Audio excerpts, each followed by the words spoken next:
What's something people romanticize but is actually incredibly tough in reality?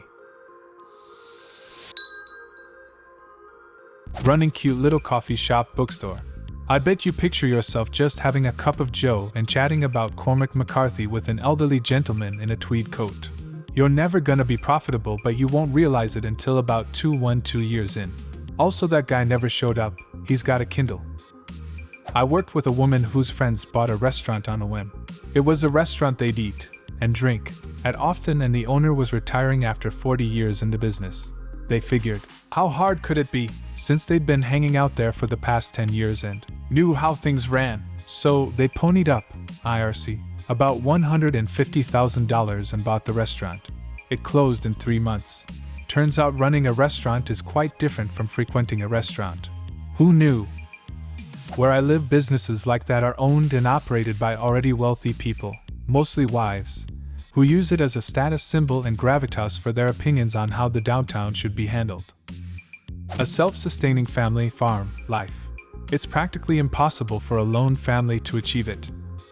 There's a reason humans have always grouped together, and this was a big one. Being self-sustaining quite literally takes a village. Turning something you love into a business.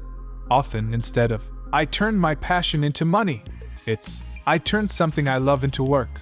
I am currently scaling back my photography business because I don't love photography like I used to. It's work now. Mental illness or playing an instrument. Living in Japan as a foreigner. There's a certain subset of people that really romanticize Japan and Japanese culture as highly advanced technologically and socially. It's not that Japan is actually particularly a bad place to live, but they still utilize antiquated technology, have dated social mores and brutal work life balance, and are quite xenophobic and openly turn away foreigners from many services, even medical care. It's not some anime utopia where everything is perfect. It's quite a challenging place to live for foreigners. It seems Japan welcomes the visitor but does not always welcome the immigrant. People also tend to think that all of Japan is essentially Tokyo. It's like coming to the US and being surprised people in New York City don't wear cowboy hats. Moving abroad. I imagine it's very lonely. I had some of my undergrad overseas and it was profoundly lonely at times, and that's with consistent engagement with others. Not only the distance from your loved ones, but in essence it is moving to another city with the added feeling of being a toddler with no idea how anything works. You don't understand the language perfectly, have to learn the culture, rules, simple social cues, laws, procedures, etc. Just everything is new. The more you expect things to go like at home, the harder it will be. Shower sex. Reminds me of the Family Guy joke. How does water make it dry? It's a horrible lubricant. In fact, it's not a lubricant at all. Otherwise, we'd be changing our car's motor water. Birthing and raising a baby. People will acknowledge that it's not easy, sure, but it's so much harder than imagined, especially if you don't have a good support system. In our society, we tend to forget we are allowed to have multiple complex emotions, even more so when it comes to parents and children. And it's not as simple as positive versus negative. Anyone who agrees with this post can still love their children and love being a parent and not want to change things. Hell, you can weirdly hate being a parent but still love and care for your kids. You can also adore kids and never want to be a parent yourself. It's all valid. Feel how you feel and take everything one baby step at a time. Just try not to take those feelings out on the world. My mother once told me that she became really close with my paternal grandmother, her mother-in-law, when she had me, because of how much extra support she got from her during that particular difficult period of babyhood. And I was a particularly challenging baby because of my sensitivity to sound and smells. I have autism. Not moving on from a partner. Like, I still love you, after years of not being together. That's super sad and unhealthy actually. Some people consider ADHD some sort of superpower. It is absolutely not. I'm still trying to figure out what my superpower is supposed to be. Not being able to move for 5 hours? Not being able to stop moving for 5 hours? Not sure. I think the romanticization is around hyperfixating. Being able to sit down and do 40 hours of work in about 4 hours. The rest is baggage.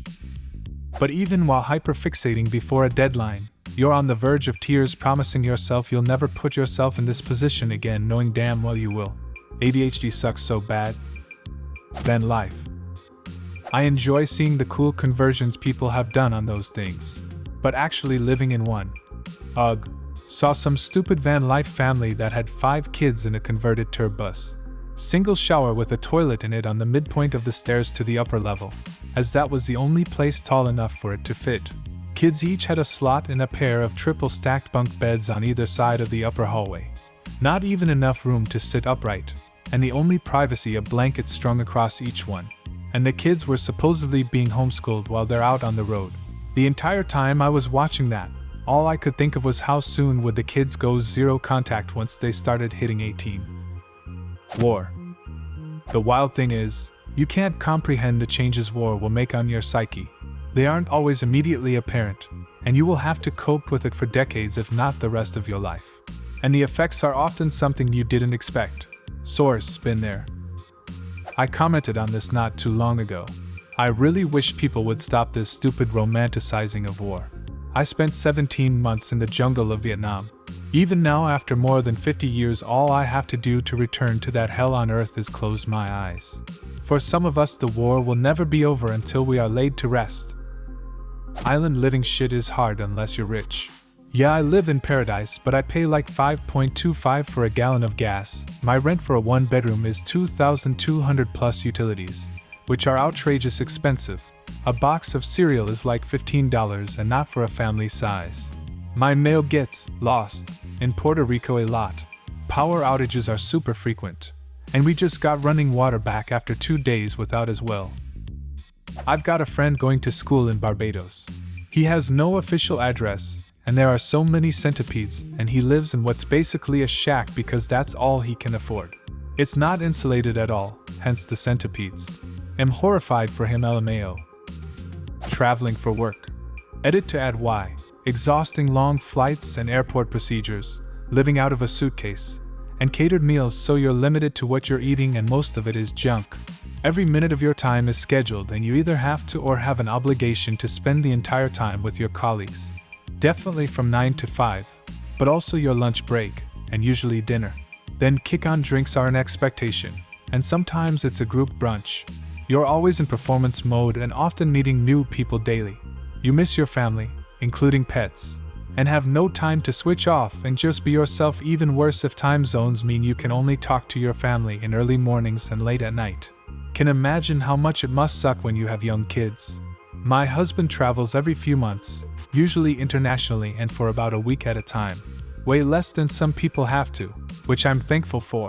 I recently spent 2 days at a work conference for the first time, and finally realized he wasn't lying when he said he usually hated traveling for work. Probably fun if you're single and genuinely love your work, but not for me, thanks. Occasional work travel is where it's at, going to conferences and conventions a few times a year. People romanticize working yourself to the bone as some badge of honor, like hustling 24/7 is the only path to success. You see it all the time, glorified late nights, sacrificing weekends, constantly grinding. The reality? It's exhausting and often just leads to burnout, not success. In the movies, the overworked genius hits a breakthrough and changes the world. But in real life, you're more likely to just end up stressed, sleep-deprived, and missing out on everything else that makes life worth living. Balance isn't lazy, it's smart. Real success usually happens when you have the energy and mental space to actually enjoy it.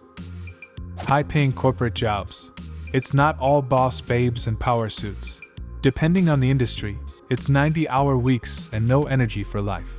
I had the big window corner office, a condo on the 32nd floor on the Vegas Strip, car service, laundry service, cleaning service, housekeeper, and a closet full of designer shit. It was great that I was able to do certain things, like take care of myself and my family. But that job literally sucked the life out of me. After 3 years, I was so depressed that I didn't get out of bed for 3 weeks and almost lost my job. That life is not what people make it out to be. Didn't do corporate work, but I was a supervisor at one of the top precast concrete manufacturing companies. Never made so much money in my life before, but the 80-plus hour weeks for 2 years completely obliterated my physical and mental health. I'm glad I quit. I hope you found some balance in your life. I'm not a big fan of the jealousy, overprotective, possessive trend making the rounds as of late. I get the desire to be protected and the logic behind your partner feeling jealous, but I honestly can't fathom how normalized it has become. I don't want to feel jealous. I firmly believe that feeling is born from insecurity or a lack of trust. I lived with a jealous partner for 7 years and never again. It's an awful way to live. I love having friends and not having to worry about my partner deciding I can't talk to them because he's jealous of them. I will never give away that freedom again. Higher education. It's not all parties and socializing. It can actually be very lonely and isolating. Objectively looking at your life and deciding to turn it around. A lot of people think that the hard part is actually just being able to evaluate your life objectively and see what you need to change, and it gets easier after that. But the truly hard part is actually processing it and keeping that mindset down the track. A lot of people go through a very unhealthy cycle of being disappointed and depressed with their lives and themselves, genuinely want to change for the better, but end up subconsciously pushing those thoughts out of their brain. Having twins? So many people tell me they'd love to have twins. The reality is that you're going to have a high-risk pregnancy and have a high chance of giving birth prematurely. Having 2 newborns is exponentially harder than 1 newborn. Ditto with the sleep deprivation, and those newborns are more likely to have issues you don't get with a term baby. My twins had both colic and reflux, and I was so tired I hallucinated. It might look like I had it together pushing 2 sleeping newborns in their pram, but the reality was that I averaged 1 to 2 hours sleep a night, and the reason I was out pushing them in the pram was because that was the only way they slept for any decent amount of time. I love my twins, but would have preferred they came at least a year apart. 1 is like none, and 2 is like 10, or so some say. Revolutions. So many people are screaming for one and don't comprehend at all what they are asking for. When the government is overthrown, all of those services that the poorest people have are cut off. Every single one. No food stamps, no healthcare, no shelter, nothing. The first thing that happens in times like that is a whole lot of violence, and the main victims are women and children. I tried to tell someone this, and she replied that as a black person, she knows what the stakes are. Like, if you think things are going to work out for you, you're not really thinking about consequences. The other thing is, you're technically only a revolutionary if you win, otherwise it's treason. Making love on the beach. I hate sand. It's coarse, rough, and irritating, and it gets everywhere. Working in the film industry. Came to post this. Ungodly long hours, the fury of producers making an already challenging project 10 times harder with constant changes, family, friends, and relationships being strained from consistently being unavailable, poor sleep, poor diet, rough on the body, being an HOD and having your go-to team already locked in for other projects, budget constraints and exceedingly high expectations. The people in it for the ego over the art, and the cliques. But it's still all worth it in the end. Life as an artist. It's hard work for little pay. It can be very discouraging and degrading when people talk down about your work. It's frustrating to see people way less talented than you succeed because of luck and or already having wealthy friends. There are many people more talented than you competing with you for sales clients. It can be cutthroat dealing with galleries, museums, and art collectives. And at the end of the day, there's always the thought, you might just be the next Picasso, but that will only happen after you die, so you won't get to enjoy any of that fame or fortune. Writing a novel. People don't necessarily think it's easy, but even when you're on a roll, it's the biggest time suck. It's not something you can squeeze in before work as a permanent routine. Being seriously famous. I think the kindest thing you can do if you see a famous person is pretend you didn't see them and just walk on by. It would be so tough to not be able to live a normal life. Marriage. I actually disagree. Bring on the downvotes, I guess, but I think marriage should be a lot easier than most people believe. There are just a lot of really incompatible people married to one another.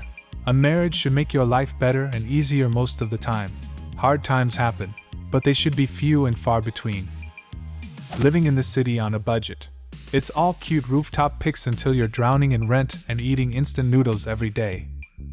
Combat. Wish and hope you never have to experience it.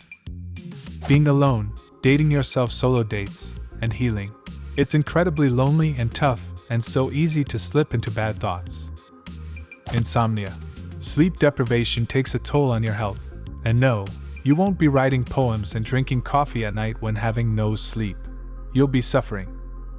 Being unable to work due to disability. I've fought agoraphobia, being bedbound, losing all my muscles and weight, feeling like there's cement encased around me as I move at all times, and all PPL say is, I wish I got to stay home, do nothing and get paid for it. What's your secret to looking so skinny? I'd do anything to be so small. This is a special kind of torture, and the scraps of government funds I receive are not of equal compensation, or even enough to survive off. Being a doctor. I've had clients that are doctors and they feel like that's all anyone sees when they see them, and their job severely gets in the way of a social and family life, depending on the specialty, of course. What's something people romanticize but is actually incredibly tough in reality? Leave a comment and subscribe to the channel if you want to see more videos like this one.